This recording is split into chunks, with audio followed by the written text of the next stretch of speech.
గోమాత లక్ష్మీ స్వరూపం. గోవు తోకలో లక్ష్మీదేవి ఉంటుంది.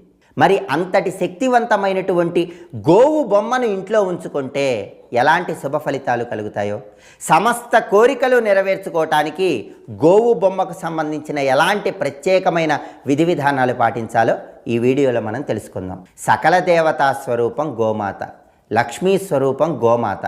అందుకే ఎవరైనా సరే వాళ్ళ జన్మ నక్షత్రం ఉన్న రోజు కానీ, లేదా వాళ్ళ పుట్టినరోజు కానీ, లేదా పౌర్ణమి తిథి రోజు కానీ గోవు బొమ్మను తెచ్చుకొని ఇంట్లో ఉంచుకోండి. కుదిరితే జన్మ నక్షత్రం ఉన్న రోజు తెచ్చుకోండి. కుదరలేదనుకోండి, పౌర్ణమి తిథి ఉన్న రోజు కానీ, మీ పుట్టిన తేదీ వచ్చిన రోజు కానీ గోవు బొమ్మను తెచ్చి ఇంట్లో ఉంచుకోండి. మీ మనస్సులో చాలా కాలంగా ఒక కోరిక ఉంది. ఆ కోరిక నెరవేరాలంటే ఈ గోవు బొమ్మను ఉపయోగించి ప్రత్యేకమైన విధి విధానం పాటించాలి. ఆ విధి విధానం ఏంటో తెలుసా? మీ మనస్సులో ఏ